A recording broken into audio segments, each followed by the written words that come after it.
In life and in business, we have to navigate all different types of relationships.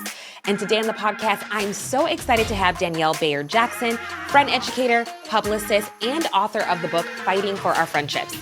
She joins us on the show and we talk about all the things, from how to navigate friendships as a business owner, how to deal with conflict, and how we can set ourselves up for success when it comes to building meaningful relationships in our business and beyond. This conversation was so much fun and so refreshing, and I know you'll enjoy this conversation as much as I did. Now let's get into the episode. If you enjoyed today's amazing conversation, which I already know you will, make sure to like and subscribe so you never have to miss an episode. Hello, Danielle. How are we doing? I am doing great. How are you? I am good. Number one, I got to give you a huge shout out. Congratulations. And you were on your book tour, the launch of your new book. And Yes. we are just so stoked. Thanks for stopping by through all of the craziness I'm sure this season has been for you.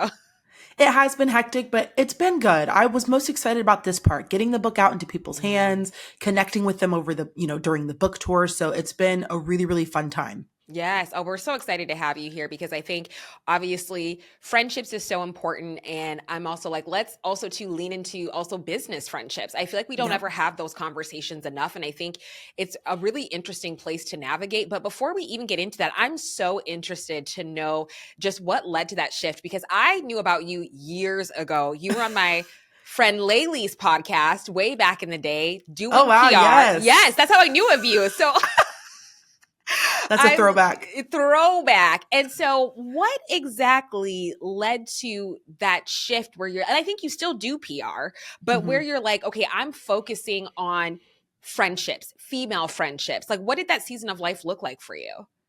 Yeah, so I started off as a high school teacher, did that for 6 years, became the academic chair, and it was the number one thing students wanted to talk about. It's the number one thing that teachers wanted to talk about during staff meetings regarding students and the classroom dynamics, because it was impacting instruction so much. And then after I left the classroom, I got into public relations. So I found myself working with these charismatic, high-achieving women, only to learn that they too were privately struggling in their friendships. But you're not going to lead with that when you're, boss babe or whatever it is, because it detracts from the image you're trying to project of being self-sufficient and having it together. Now I am full-time a friendship educator. So I travel and speak on the science of women's friendship, connection, and conflict. And I really began leaning into this space because it blew up. Honestly, I was doing this and PR, but this took off. And so it was kind of like, okay, let's just lean in here. But most of my clients are entrepreneurial women who run the house, they run the business, they are high achievers. And I think it surprises most people because when you hear friendship coach, you imagine it's some socially awkward person. And while that person's still on my roster, most of the women I'm working with are high achieving entrepreneurs. That is wild to think about. But then as an entrepreneur, it totally makes sense, because as business owners, we wear many hats. We are by ourselves, right? And then even as we're growing our team, and of course you're still delegating, but you're still by yourself. I find myself all the time where I'm always talking about my business. That's all I focus on. And so I can see how those certain areas where friendships are neglected, but it is very surprising, because you do have in your mind that, okay, this specific person looks a certain way that struggled with friendships, but it's everybody struggles with friendships in some type of capacity. It's something that it doesn't matter age, anything, background, it truly does. And so what were some of the key things that when you saw a lot of these high achieving business owners, you said too that you even saw this too with even high school students, what were some of the common threads of why people were struggling to build friendships? Yeah, I'm glad you asked that question, because sometimes people will ask me, they'll say, well, what's the biggest difference between working with teenagers and adults? And I'm like, nothing. Nothing. Adulting is hard. Nothing at all. The problems they're just different. I was literally just talking about the girl who does my eyebrows. I went to go talk with her about that yesterday, because I was like, girl, when in my 20s, all the crazy stories I had, and now I'm in my 30s, the stories are still crazy. Now you just got a husband and kids. That's right. Yeah. I always say that maybe the details change, but from what I've observed and experienced, at the heart of the matter, the issues are the same. A fear of rejection, wanting to find people who get you, wanting to express your love platonically without being seen as too much or too clingy, wanting to make friends who reflect back to you where you are in this season. I mean, at the heart of it, no matter what your age is, those things are the same. And so the Mhm. details are different, but I think we're all looking for the same things. Yes. And so I'm really interested about you as well as somebody who is a friendship educator. And I even myself right now, and I'm sure if you're listening to this, there's no shame if you thought this, but I'm like, oh yeah, she must have like the perfect friendship. Like she's Gucci. She has all the answers. And so I'm like, I would love to know, how have you viewed friendships? Like, especially now that, like there's a science behind it, like you have done all the study, all the research, but with you and like your personal relationships as a business owner, as an author, as a mom, a wife, like what do your friendships look like? How have they evolved? And yeah, that's what I'm curious to know about.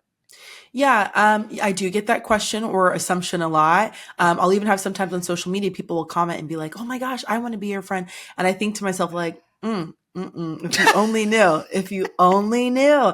And I will say, like, sure, you can't do this work and study this research and not have your personal relationships unchanged by what you're learning.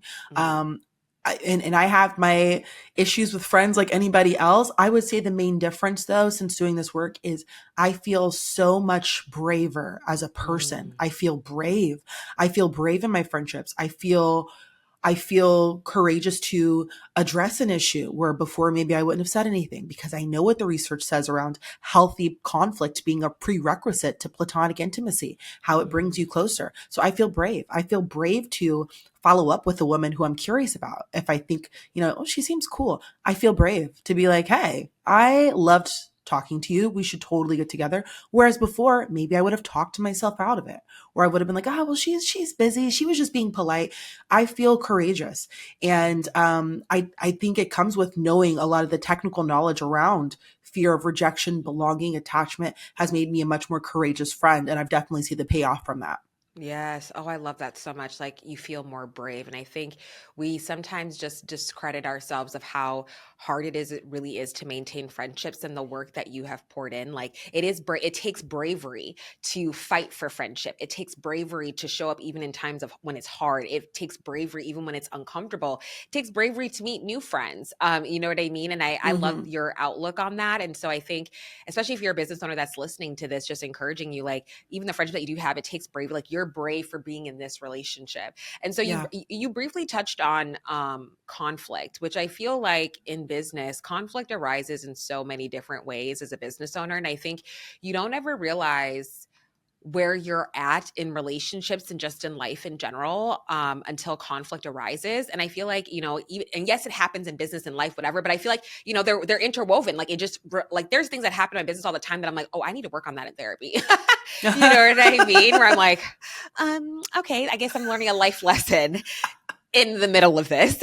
And Yeah. so I'm so curious to know of how do you handle conflict as business owners, especially if it's like, I think of business owners who are friends, co-founders. And one thing that I learned is like 65% of businesses fail Mm. due to co-founder conflict, Oof. which I was like, damn, like Yikes. yes, see, I was so shocked by that. And then also too, like I, also owned a product-based business called Akua. It's a gift subscription business, and it's with my mom. And Mm. conflict, honey, has gone. It's rough. And I was like, we might be in that statistic. I was Hmm. like, and Yeah. so, anyways, but it's tough. It's really tough. So I guess when you think of that, when you hear that number, how do we as business owners, how can we deal with conflict, especially if we are in business with somebody close to us, whether that be a friend, a family member, a spouse even. Hmm. What are the best healthy ways to really navigate conflict, because it's inevitable, to your point. 100%. I mean, any human relationship, you're going to have that. And, the first thing I'll say is this. I know sometimes when we think about conflict, some people conjure up an image of, we're fussing and fighting and flipping tables, but it just means that, I, as my own person, am bringing my personal goals, needs, desires, boundaries, preferences to the table. And Hmm. so are you. At some point, don't we think there's going to be a clash of competing interests or Hmm. whatever it is when we come together? It is inevitable. And so I think a lot of us have underdeveloped conflict resolution skills. Even myself, I'm still working on that because I have Hmm. my ego and Hmm. sensitivities and things that come out, right? And Hmm. so I think a couple things. If we're trying to stay friends or stay in that healthy relationship and preserve it alongside the business.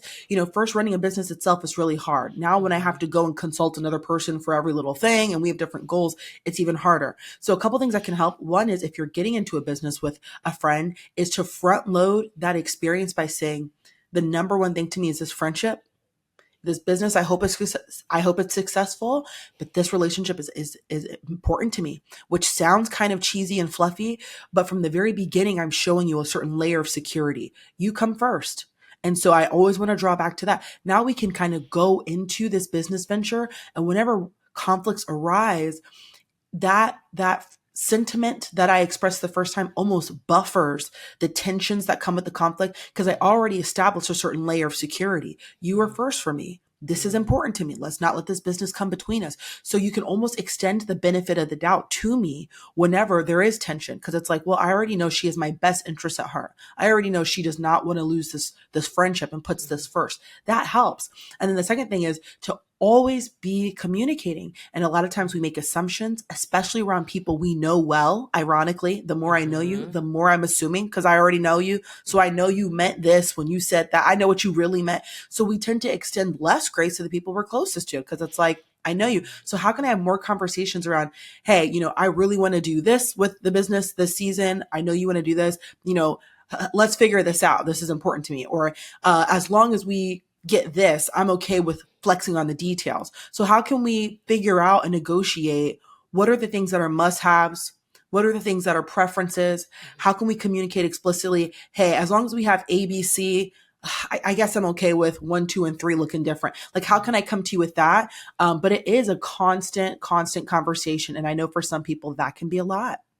Oh yeah, it's hard. I mean, you know what I mean? And especially like with my business, like it's expanding. Like my brother has come on, which has been really fun. And him and I get along very, very well. But and my mom, I love her to death. It's just like it's really interesting where you have to, again, it's like pivoting. Like we're not mother-daughter, we're now business owners. And so, and it's been hard, but it's been good. Like there's been so many fruitful things that have really strengthened our relationship as mother and daughter, but also to as business owner. But it is tough. Like there has been seasons where I'm like, oh my gosh, like, can we honestly do this? But to your point, I think it was like when we got a lot more formal of like having that things in place, having those pieces of communication, like, so that, and I think that is just so key. It's true. Like when you're like, oh yeah, like my mom's like, well, I know you. I'm like, yes, you do. But like, you're my mother, but like, you know what I mean? Come on. But I just know that there's so many other business owners that they're not even in business, like, with their family, but also too, like they have really good friendships. And I've seen like, even right now, there are conversations where business owners, like they are struggling right now. So I think that is such an important thing to highlight. And so you also talked about too, just like some of that conflict resolution and how a lot of us, like as adults in general, don't really have a lot of those skills and techniques. And you said you're even navigating that yourself. So what are some of those techniques that we can really just start applying? Like what are some steps that we can just really use to start moving forward? Yeah, well, there's some research that suggests that the number one thing that makes a person more inclined to listen to you during an argument is if they feel that you're attempting to listen to them. It's the number one thing that's going to make them listen to you. So I love taking the research and figuring out, okay, so how can I use this? What's practical, right? So if I'm getting into it with a friend, a co-founder, how can I demonstrate actively that I'm making attempts to hear you and understand you? I might not agree, but what phrases can I say? What things can I say to show you I'm listening and I'm really trying to understand your perspective? Because once they are convinced of that, they will now hear me. And if my goal is for them to receive what I'm saying, then I might have to kind of bend a little bit to say, okay, so I hear you saying this. Is that right? Even that clarifying statement, I am really trying to understand, or to offer things like, okay, well, that's a good point. I never thought of it that way. And now I can come in with, but I still stand by this, but I never considered that, so that's the first thing during tense conversations is the research shows the number one thing that makes them listen to you is if they feel well listened to. So that's first. The second thing is to have some vulnerability. And that doesn't necessarily mean, crying, and it has to be a whole thing, but what is the thing you're scared of saying because it feels risky? So that might be admitting you were wrong. That might be admitting you need help. That might be admitting that you don't know everything, but it feels really risky because you don't want to look incompetent. You don't want them to have power over you. Whatever that thing is you're holding on to because you're trying to maintain a certain appearance, I challenge you to let that go and to say, hey, I made a mistake. I definitely overlooked XYZ. And I think that's why we're in this situation. And I'm really, really sorry, but I don't want to take this route moving forward. And I know you do. I really don't. And here are the reasons why. Mhm. So how can I lead with the things that feel like a risk are the most vulnerable things? And people tend Mhm. to really soften to that and are receptive to that. And finally, whenever you're having a back and forth conversation, stick with the things that are very tangible. So we won't say Mhm. things like, I just feel like you've been having an attitude. I feel like you don't want to. Those things are very elusive. I'm going to point to Mhm. very specifics. Hey, I know we were communicating pretty regularly every day, but since our tense conversation, we haven't spoken. Help me understand what's going on. Instead of like, Mhm. I feel like you're being distant. I feel like, can I be really specific? And then can we end our conversation by collaboratively figuring out what we're doing moving forward together so that we're not just going in circles? At some point, we have to figure out, okay, so with all this data that we put on the table, moving forward, what do we want to do? Or moving forward, what can we do to make sure this doesn't happen again? Mhm. Because it makes both people feel secure, well listened to, and it reminds us that we're on the same team. Oh my gosh, I love that. So many tangible things that you can walk away with. And I think too, I think of that this can absolutely transcend into other areas of your business. I think too, when you're dealing with clients and you're in potential Mm. conflict, there's certain things that you can absolutely carry with that. And that's so uncomfortable too. But I think again, like I love that where the number one thing to make people listen to you is to listen to them, like really make sure Mm-hmm. that you're being intentional in that. And I think especially if you have clients that if you are a web designer and they're not exactly liking necessarily what you've created, I mean, how can you really make sure that you're doing that active listening and making sure that they're heard and feeling seen so that you guys are having a much better client experience? Like, how can you communicate to where those expectations are just very clear among both parties? I think, again, like those things are just so, so valuable and just so key. And another thing that I'm really curious about within that is, do you see a difference between friendships like, because I do, and I would love to know your thoughts on it of like, okay, I have my friends outside of my business, and then I have my industry friends. And do you see a big difference between that? Like, how do you navigate those different types of friendships? Yeah. Okay. So I love this question so much because I love talking about relational diversity. And Yes. relational diversity just means different kinds of friends. So the research finds that people who have relational diversity in their Mhm. friendships have a greater well being than people who Mhm. do not. So if you have mom friend, entrepreneur friends, happy hour friends, church friends, gym friends, you are probably more satisfied with life than the person who just has business friends. And I Mhm. can't stress that enough because what happens is so many of us become totally absorbed and consumed by work. And all of our relationships are work based. And there are so many benefits to having friends at work, like totally important. However, we need to kind of like feather out the other aspects of our identity. So, one exercise I like to do with clients is, how would you describe yourself by completing the statement, I am blank, whatever that is. So, for me, it would be, I am Black, I am a mom, I am a Mhm. creative, I am a, et cetera, et cetera. Mhm. Am I in communities for each one of those aspects of my identity so that I can feel affirmed, I feel seen, I feel validated, but in those various aspects of my identity? And I just know that entrepreneurship is so consuming that sometimes all we have is people who we share this specific thing with, Mhm. and that's okay. But I'm just saying, for overall life satisfaction and sense of understanding and affirmation, we got to have other things. So I do believe in having our work friends. It's super important to have entrepreneur friends who just get it. I know I'm Mhm. frustrated when I try to talk business stuff with non-entrepreneur friends and they like give suggestions and you're thinking like, okay, they're trying to help, but like they don't get it. So like it helps to have entrepreneur friends, but being really sure about the context. Are we work friends? And what are any boundaries around that? Are we work friends where this is kind of our base of how we were introduced to one another, but we're curious about each other in other ways? Like, I'm curious about introducing, like, hey, can we go to the gym together after this? Can we talk about spirituality? Should I want to pursue other contexts with this friend? But it's also okay if I decide, oh, it looks like we only have the capacity to go here and she adds value to my life in this way. So I'm just going to stay here. So it's Mhm. kind of up to us to do the work and have the discernment for, is she my work slash spiritual slash gym friend? Or do we Mhm. work best as entrepreneur friends? And I have certain boundaries around that. And we both understand and it feels good to us both. I'm curious about your experience. What does that look like for you, that separation and your different friend types? Oh my gosh, it's hard to separate. It's been so tough. Like, and it's so funny because one of my closest friends, and it's been truly a blessing, but I met her in business. And now, I Mm, mean, not only does she pour into my business, but she pours into my life. So we talk about anything and everything. And I feel like slowly, a lot of industry friends that I've met, it's slowly now starting to pour into more personal, which I love. Like I get the best of both worlds, which has been amazing.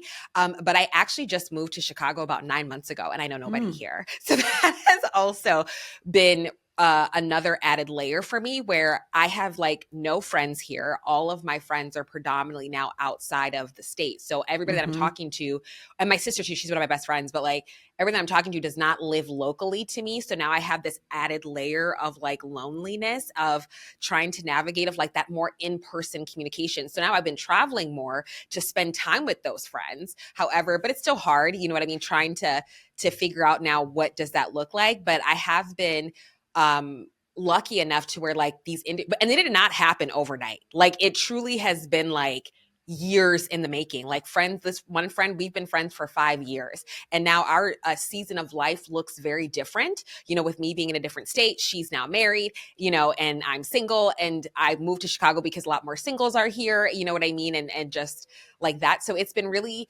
interesting, but we continue to show up for each other of like, okay, look, this season is really hard, but let's make sure we get this on the calendar of like a Zoom call for 30 minutes. Or sometimes I try to be intentional of like just calling her randomly. And I'm like, even if she doesn't answer, it's like, hey, I know you're busy. You don't need to call me back. I just hope all things are well. I think a lot of it too is also really managing a lot of expectations. Because also too in my season of life with where I'm at of this is a capacity, and I have to be very honest with myself with what capacity I'm at as a friend. And so I always just make sure to really keep that communication open, but also to managing expectations that people are human. And I I just, and let me know if this is right or wrong, but I'm like, people are human. So I just don't try to have these high expectations. Like life is hard, being an adult is hard. So everybody's doing the best that they can. So even when people are like, I can't be there for you in this capacity, I'm okay with that. I'm like, you know, I'm like, how do I continue to pour into myself to do the things that I feel good, but then also to like, okay, if that person can't like pour into me right now, where else can I go or who else can I go to? And I think again, it's just like keeping that communication open at all times. But I will say I have struggled a lot with conflict within friendships. It's really tough, mm. especially sometimes with those disappointments, like if things haven't been met. And it's natural. It's absolutely natural. But I think it still sometimes stings, you know what I mean? And I'm trying to be like, okay, how do I have these honest conversations? So I think even with those conflict resolution tips that you have shared have already been like, I'm like, all right, like I already am now starting to navigate that. But I just kind of like unloaded a lot on you. But that's where I'm at. No, I love it. And I appreciate you sharing your experience and where you are right now. Yeah. Um, moving to a different city, that is tough socially. That Yeah. is really tough. And, you know, the research tells us that we tend to replace half of our friends every 7 years. And so to Mm, some degree, there's going to be like a natural friendship pruning that just happens. And not because yes. there was some kind of egregious betrayal, but it might be a little bit of out of sight, out of mind, or we Mhm. started having, you know, adopting different lifestyles and we realize, oh, it's kind of hard to know what to talk to you about. And Yes. so we Yep. talk less, you know, so Yep. those things account for a lot of our friendship dissolution. There's like kind of these fade outs, but Mhm. nothing explicitly negative happened. But there's going to be like a natural churn. But when people are in new cities, they're especially open to like, okay, I'm here, I'm open to new connections, which I love. And, you know, to your point about, you know, understanding that everybody has their own thing going on, that is so true. Mhm. From from what I've seen is as long as you're being honest with yourself about your needs, because I know there's this whole conversation around low maintenance friendships. I have strong Mm, feelings on that, but I just feel like as long as you're being honest about what you really need. And so to yes. some degree, you're right. We have to be flexible. People have things going Mhm. on, but if there's also a party that's like, man, but it would be nice to like have friendships that are a little more integrated into my life. Like I like the Mhm. idea of regularly being like, girl, what's going on? I like the idea of having local friends who like we do things on the weekends together. I like the idea of having somebody in my life who I could call and be like, oh shoot, I don't think I turned off my iron. Can you Yep. go by and get my key? Like I want friendships like that, you know? So as Yes. long as we're being honest about the kind of friendships I really envision for myself and the fact that I know I need to give grace to be able to say that to friends, to be able to say like, yeah, I'm in a season where I'm kind of like, really pouring into friendships right now. That's top of mind for me. Like even to say it when meeting new friends, and I know sometimes that feels like, oh, do I come off clingy or whatever? But I think Mhm. if an organic moment comes up to be able to say like, yeah, I'm really like friendship first right now in my life. Like I Mhm. like the idea of linking up and being active together and doing new things with other people is like really important to me in this season. Like owning it so that it Yes. expedites the process of me finding people who can say same, as opposed to like playing it like, oh no, I'm chill, like whatever. Mhm. If inside I kind of do want more, but I don't want it to look like I'm being too clingy, but I Yep. do want more active, integrated friendships right now. So it's always that balance. And I love, what you're saying about moving to a new city, being open to new friendships, trying to stay open and connected with other friends and it does require work. And I know sometimes people will say to me like, well, I'm not doing all that. I shouldn't feel like all that. And I totally get that. But that's where I like to hit them with this, which is there was a study where they asked a bunch of people, do you believe that friendship should be easy, natural, and organic? Or do you expect that it might take work? And they followed these people for 5 years. The people who said that they believed that it should be easy, natural, and organic were reporting greater feelings of loneliness than people who said, I expect it might take work. So, to Mhm. some degree, we have to expect, especially once you're out of college, that if we want these social moments together, we now have to facilitate those moments for ourselves, where before somebody else was doing it for us. But now I got to figure out, when can I meet with you? Okay, how long can we spend? Okay, who do I want to prioritize? Because time's a limited resource. I can't do this with 10, 15 people. So who are going to be like my top girls, my top people? So a lot of that mental labor is maybe Mhm. required to stay connected to the people we say matter most. 1000%. And friendships is like dating. It's the same thing. I mean, it's Yeah. totally, it's I only know this because I was on Bumble BFF when I first moved here, Uh-huh. and I was like, this is straight up like dating. Like it really, really is, but just more Uh-huh. enjoyable. Like I just don't take things as personal. You know what I mean? I'm like, this is way better. Like Yeah. so, but it's true. Like you really do have to really ask yourself, okay, like what kind of season of life that you're in and how much are you willing to pour into it? And I think I love that, just being very honest about our expectations. And I think that's just so important in all relationships, just in life, just again, that honesty, that transparency. And I did not realize that, like, yeah, like I'm like, oh yeah, friendship. I always think that like relationships should be easy. And it's like to a certain degree, like Yeah. things are always gonna be hard. And so it's again really asking yourself of like, how do I want to pour into this person? What does my season of life look like? I think really asking yourself those clarifying questions to really decide, okay, like, do I want to pour into this? Another question I'm really interested about, because I would love to know your thoughts on this, because I feel like, especially in our industry, I think you called it like race, like diversity in friendships. Hmm. You know what I mean? And I think let's talk about this, because I feel like in the industry too, it can be very cliquey. It is. Hmm. I mean, I'm not even gonna lie. And I even find myself naturally in my own little clique. And I think that was really heightened a lot too in 2020. And I think, you go to a lot of conferences, you go to a lot of events, and I'm sure you've seen it where it's one type of audience. It's consistently one type of audience, same type of people.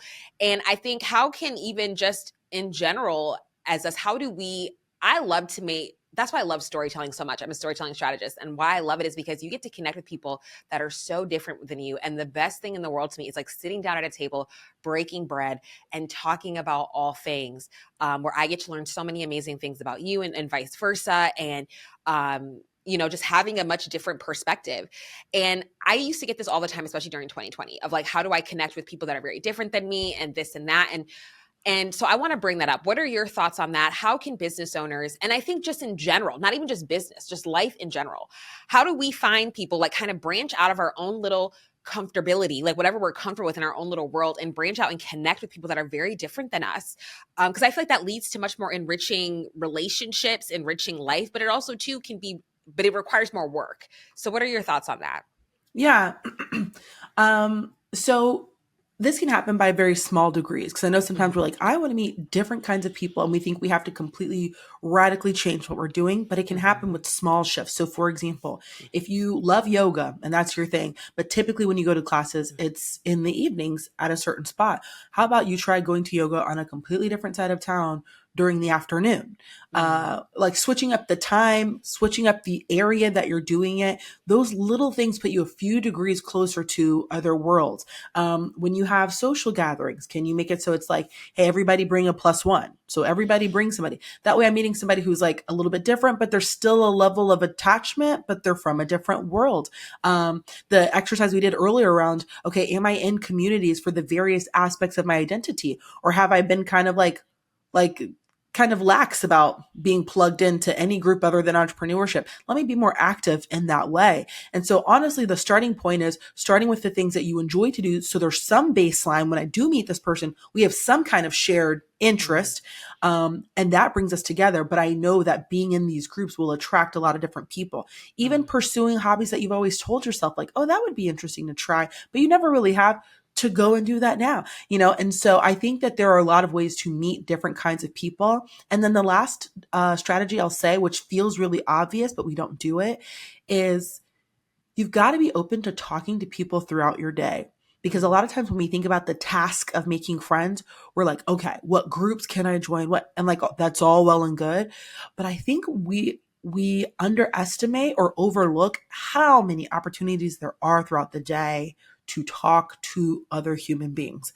And so Mm. this could be, I'm at Target checking out, and instead of being on my phone, I like strike up like a 90-second conversation with a cashier. That could look like, when I'm walking along the block, like when I see people saying hello, or if I'm going to a museum, chatting up the guy who works at the museum just a little bit, or if I'm looking at an exhibit at the museum and I'm standing like 4 feet away from another person looking at the same thing. Normally we just look and then we like walk away. But instead I might say something like, oh my gosh, his art is so haunting, isn't it? And Mm. this person's likely to be like, oh my gosh, I know. And we get a little chat going. It might be nothing, and I'll end with this. One of the main pieces of advice I like to give is prioritize connection over friendship. And I'm saying that as Mm. a friendship researcher or educator. Prioritize connection. So what that looks like is, how can I have one meaningful social interaction every day? Mm. Maybe it leads to something, maybe it doesn't. But a Mm. natural byproduct of being a connector is that friendships form. But I just Mm. got to be open to like having these many moments of connection to people all the time. And of course, little friendships are going to sprout from that. Yes. Oh, I love that so much. I think, yes, prioritizing connection over friendship, because I think, again, it's when we have these expectations of like, oh, this person, I really want them to be like, you put just unnecessary expectations in somebody, especially in your mind, right? Like you think like, we're going to be the best of friends and this and that. And so when that person isn't who you thought they were, it Yeah. instantly will lead to resentment, anger. You know what I mean? I think I love that, prioritizing connection over friendship. So it's like when you're prioritizing connection, just having those simple conversations, and that's okay if it doesn't go anywhere. It's just like, hey, but I at least was able to connect with somebody. I was at least able to have a really life-giving conversation to where like you're still like enjoying your day, you're still enjoying your life. And I think that's just so, so important. And this conversation has been absolutely amazing. And so I have two more questions for you. But one question I want to ask of you, as like a friendship expert, everything you've walked through, what is your biggest hot take on friendship? Ooh. Oh my gosh, I have so many, but one else, oh gosh. Okay, one I'll say is I no longer believe in the more the merrier. Mm. And I'm talking specifically here for like social gatherings, but I used to be Mhm. like, yes, friends, like tons of friends, everybody come. And then I read the book The Art of Gathering. And Mhm. she was talking about how when friends come together, a lot of times we're like, okay, invite everybody. Yeah, Mhm. whatever. But sometimes that's counterproductive and sometimes Mhm. that's a problem. So she was saying, whenever you come together with friends, think about your objective. Like, what's the point? Are you trying to have a specific deep dive into a certain topic? Are you trying to Mhm. share more intimately? Because that determines who's in the room, and you cannot have everybody in the room to achieve certain objectives, which to Mhm. some people feels like, oh, that's harsh or you're being exclusive. But I don't think so. So if I know that Mhm. there's somebody who tends to hog conversation, like maybe not. Or if I want it to be something where people feel more confident to share, I probably don't want 20 people there. Like you Mhm. probably don't feel comfortable to share. So she says, think through, what do you want from this experience? And that will directly determine who you invite and how many. But the whole, Mhm. yeah, everybody come to my bachelorette, everybody come to the dinner party is actually not a good idea. And I stand by Mhm. that. Oh my gosh, I love that so much, and that's so true. That's a good point, though. You have to think about like what objective do you want from it? Like, what goal do you want to accomplish at this event? Like, at in this space. I think that's so key, and it's not say like excluding this person as if you don't like them. It's just like I think all of us, and to your point with like all the variety of friendships that we have, you place people where you place them. Is Hmm. that like a bad way to look at it? I mean, that's kind of how I view it. But what are your yeah, I don't know. The look you're giving me, you're like, maybe not. No, I hear a lot of people say that. I actually adapted my thought on this, but I hear a lot of people say like, "Hey, if this is my book club friend," and like that's our thing. So we talk Yeah. books, and I go to her for book stuff, and it's fun to me. She seems to be fun with it. Like this is how Hmm. I see her. So I'm probably never going to introduce my existential thoughts on the afterlife of after. Like you know what I'm saying? Like it just doesn't Yeah. fit here. Or talk about mom life. It doesn't really fit. She's my book club friend. So I think that could be really helpful in terms of maintaining lots of different social ties if Yeah. I only am expected to rise to a certain level or show up in a certain way, that I'm able to maintain a lot of connections because I'm not trying to be besties and maintain a close, intimate friendship with everybody in my life, which is not possible. But recently, I had a young woman say, she realized that she is somebody's gym and wellness friend. And that's all Mhm. she is to them.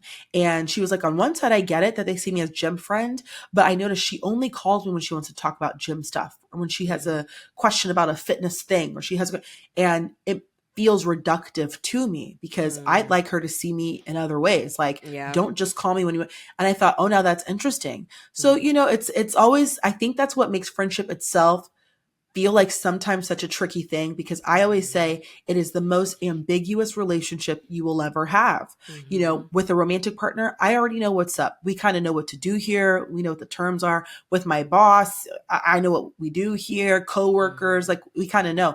But with friendship, I mean, sometimes we don't even know, are we friends? Like, are we Mhm. cool? But are we friends? Or if we fight, like, are we still are we mad? Am I just your gym friend or are we more? So it's such an ambiguous relationship, but I say that should give us even more urgency Mhm. around clarifying as much as possible because we don't know and we make so many assumptions.